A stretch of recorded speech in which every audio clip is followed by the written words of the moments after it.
campaign for him. So, Right. Mm-hmm. All right, let's move on to really discuss what the indictment is.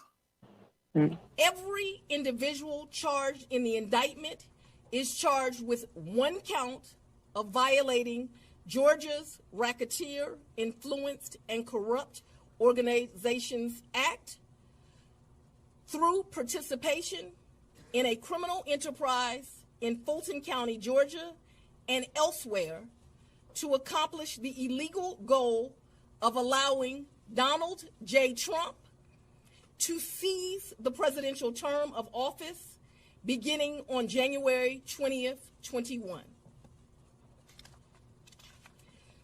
Specifically, the participants in association took various actions in Georgia and elsewhere to block the counting of the votes of the presidential electors who were certified as the winners of Georgia's 2020 general election. As you examine the indictment, you will see acts that are identified as overt acts and those that are identified as predicate acts, sometimes called acts of racketeering activity. Overt acts are not necessarily crimes under Georgia law in isolation, but are alleged to be acts taken in furtherance of the conspiracy. Many occurred in Georgia, and some occurred in other jurisdictions and are included because the grand jury believes they were part of the illegal effort to overturn the results of Georgia's 2020 presidential election. The acts identified as predicate acts or acts of racketeering activity are crimes that are alleged to have been committed in furtherance of the criminal enterprise. Acts of racketeering activity are also charged as separate counts in the indictment against those who are alleged to have committed them. All elections in our nation are administered by these states, which are given the responsibility of ensuring a fair process and an accurate counting of the vote. Okay. Overt and predicate. Overt is acts that are done that under Georgia law may or may not be against Georgia laws. By Predicate, themselves. Yeah. predicate is, yeah, it is against Georgia laws. Now, why are they counting the overt acts when you have predicate acts? Because the overt acts that some was doing, that was done, that they alleged to be done, let's be fair, that's hard for me to do, that are alleged to be done was acts that was supposed to lead up to the predicate acts. You've had to to tie it do all together. to tie it all together. One had to be done for this to be done.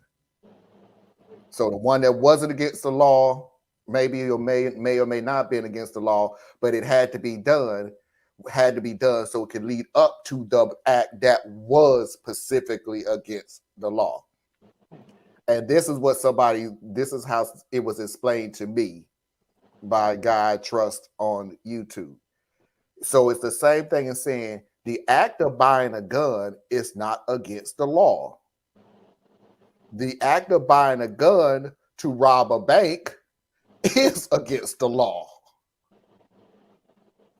So just in case anybody gets confused about these words, that I ain't gonna lie to you, it's the first time that I heard them, but now that it was explained to me that way, I like.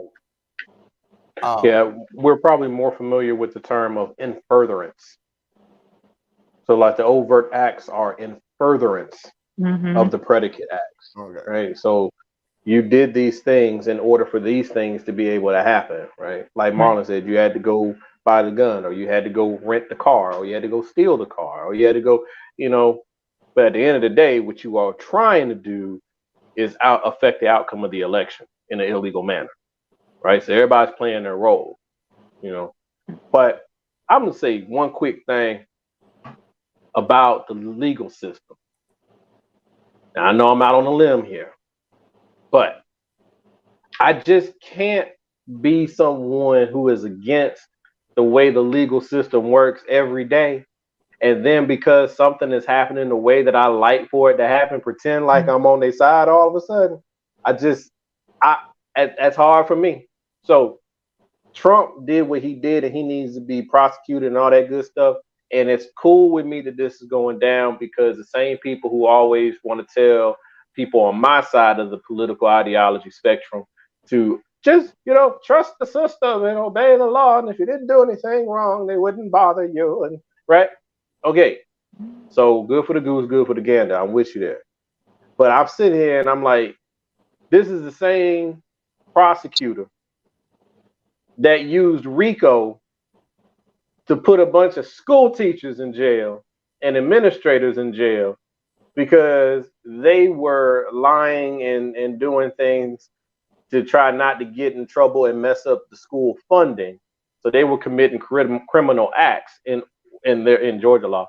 Criminal acts, definitely wrong acts, but criminal acts in order to do this. So I think that was very heavy-handed to use RICO. Also, she's using it against this YSL thing, whoever that rapper is and his crime syndicate that they want to call, right? Young Slime Life or something like that. These people. So I don't know nothing about that case, and I don't even care.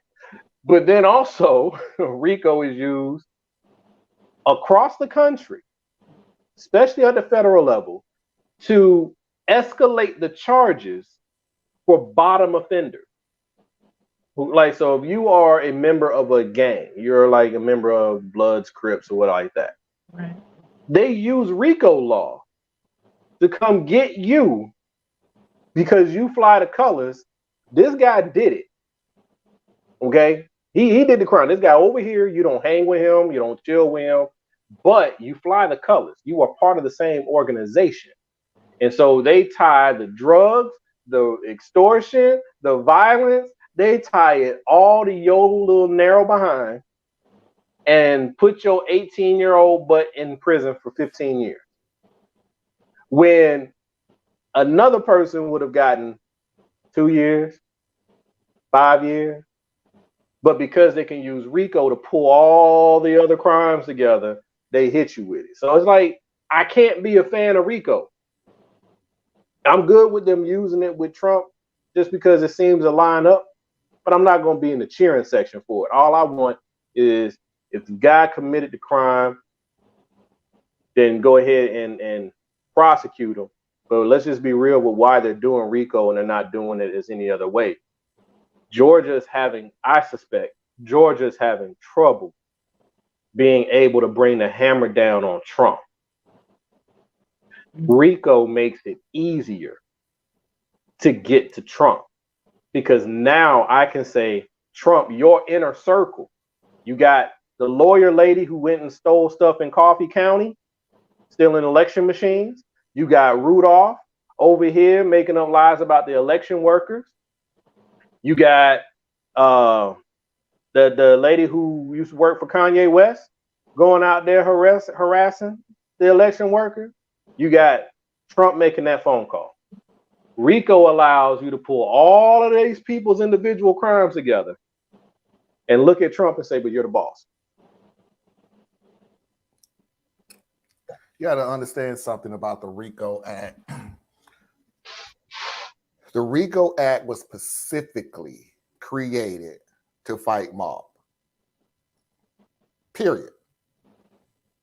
It was specifically created to fight mobs around the country. That was because it's too hard to get the boss. Yes, that was its sole purpose. And yeah, exactly. You can't get the top person, so let's work our way from the bottom up. We know who the players are. We know who the boss are, but we couldn't connect the players to the boss until now.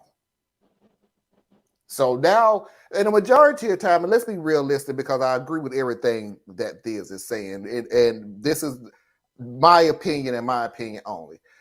Basically, the RICO Act is used to flip the smaller fish, so to speak, to get to the big fish. We got you. Do you want to spend the rest of your life in jail? You need to cooperate with us. That's what the RICO Act was used for. We can't get to the big boss, even though we know who the big boss is and all the things that they did. We tried the easy, so-called easy way of just going and threatening the little guys and saying, hey, we're coming after your boss, or if you don't say something about it now, we're coming after you. No, because I know my boss is crazy, and I ain't that crazy to flip on my boss. Ta-da, here comes the RICO Act.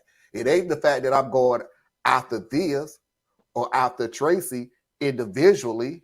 No, I'm going after Marlon and Theus and Anna and Tracy and Mickey and Susan and Parker. What are y'all going to flip? What are y'all going to flip? And when the one person flip and I get information that I need, guess what I'm going to use? I'm going to use it on Theus now. Theus, now I know what you done. Now, when you want to make a deal, did I get information from Theus? Haha, Anna, I got this information on you now. But the thing about that is that's actually their normal process. But when you can't get the people to flip, here comes Rico. Because Rico said, hey man, I'll try to let y'all cut deals. You ain't want to cut deals. So now you who stole the car, I'm putting the murder charge on you. Right. And that's because I know that this person over here is the enforcer, you're the driver, this person over here is the dealer, this person over here is the money man, and then somewhere in the sky is the guy or the gal who calls all the shots. But that person doesn't write, hear what I'm saying, that person doesn't make phone calls, doesn't do text messages, doesn't do email, doesn't write anything down. It's hard to get that person. So okay, we're gonna get all y'all, and all of you get the same stuff. All y'all get all of it. It's useful for breaking up gang activity, because I don't support gang activity. I don't, right? Because I view it as parasitic behavior. But I'm just saying use it effectively and properly. I feel like RICO has become a tool that is just being leveraged because it's hard for the individual to fight back. Guess who decided to come back in? Hello, ma'am. Hello. Yeah. Well, it's been a while. It's been a while. The RICO Act is, and this is an attorney, so I'm listening to her. Okay. The RICO Act is used to get the big boss directly, just use it other ways. By the time the government goes through the trouble of using it, they already have the information. Instead of charging them with blowing up the bank, they charge them with the conspiracy. And welcome back, man. We missed you on this show. But I know you've been